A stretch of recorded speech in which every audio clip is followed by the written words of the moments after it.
Hi guys, Lucas Rogers here from the Rogers Property Group. It's now December 2019 and we're coming to the close of another year. It's been it's been actually quite a flat year, and it's been an interesting, I suppose, 18 months when it comes to property. After the huge booms from 2010 to 2016 in both the Sydney and Melbourne markets, not really a lot's been happening in property through that period after that. Since about 2017, those two markets really started to slow down, and they've been in decline ever since. It's only really been over the last couple of months that they've started to show some green shoots again. But I don't think you're going to see much out of Sydney and Melbourne until probably 2024. I think those markets have got a little bit of flatlining to be done, and you know, those markets doubled in value through that period of 2010 to 2016. So I think they're just going to take a breather for a little while. There's other markets around Australia at the moment that I think are certainly worthy of having a look.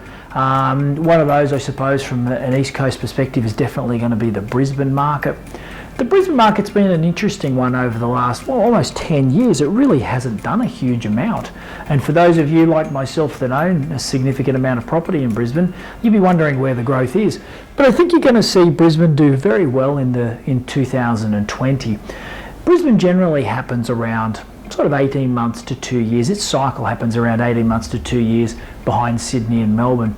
But it was a little bit delayed in this particular cycle, and I think the reason for that is the Sydney and Melbourne markets were so strong through that 2010 to 2016 6-year period that the government came in and thought, right, we've got to try and slow this market down.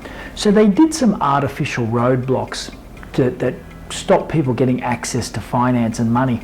Initially what happened was they brought in the APRA changes, which restricted banks to lending only a small amount to investors. So what they did was they lowered their loan to value ratios, increased their interest rates to investors, and what that really did was that not only cooled the Sydney and Melbourne markets, but it cooled every other market around Australia.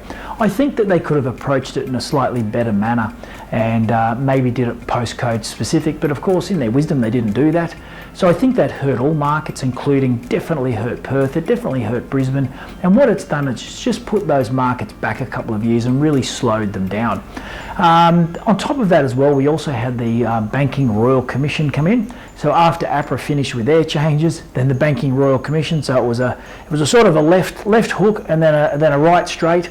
And so we had the APRA changes, which was the left hook, and then we had the right straight that came in from the Banking Royal Commission, and that really slowed things down after that because banks were very scared about regulation from external parties, so they self-regulated.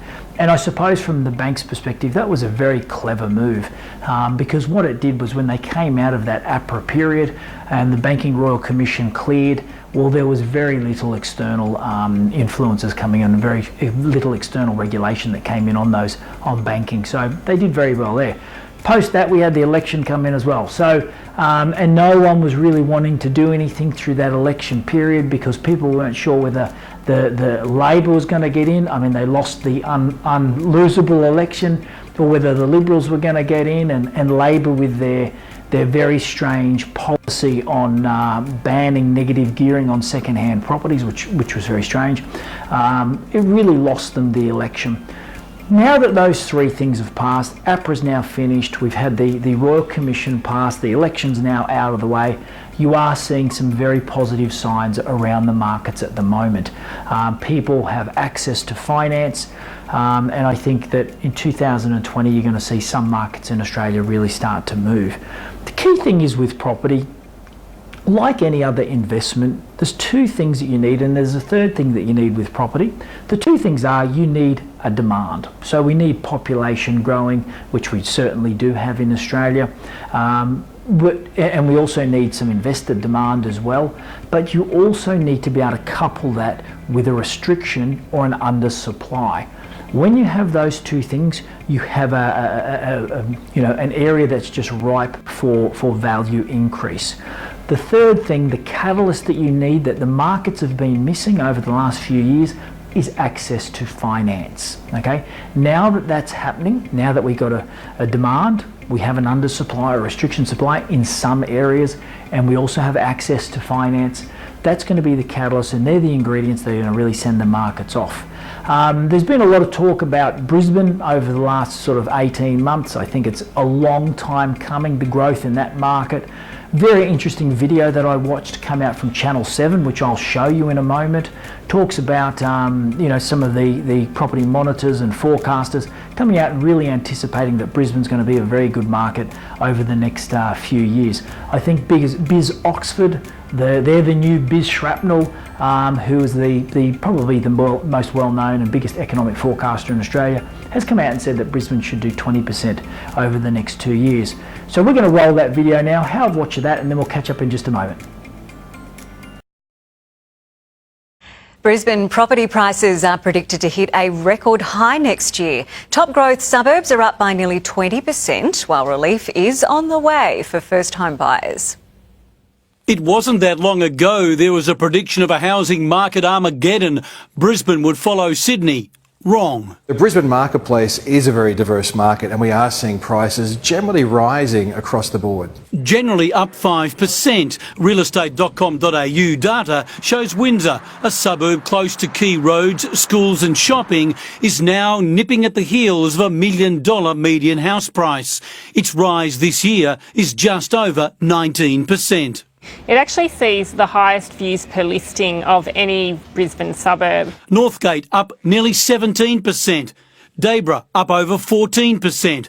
Woodford more than 13%. And Woody Point up nearly 12%. A little bit surprising to see such growth returning so quickly, but great news if you are in those suburbs and own a home. Property researcher CoreLogic says its data shows that Brisbane house prices will reach a record high by the middle of next year. Meaning housing affordability is once again going to become an issue that people are talking about, but also households who own a property will be feeling wealthier. First home buyers don't despair.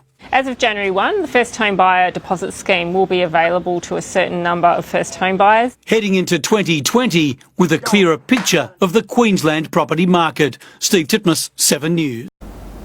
Well, I hope you enjoyed that video. It's a very interesting watch, and I think it's a good prediction for 2020. Well, guys, we're here at the end of the year, December 2019, heading into 2020. Bushfires are still around. It's as hot as anything. Drought's still around. So let's hope that 2020, not only from a property growth perspective, from an environmental perspective, is going to be a much better year. I'm really looking forward to it. I'm looking forward to having a couple of weeks break. No doubt you are as well. So guys, stay safe. Thanks for all your support through 2019, and I look forward to catching up with you in 2020. Merry Christmas, everybody.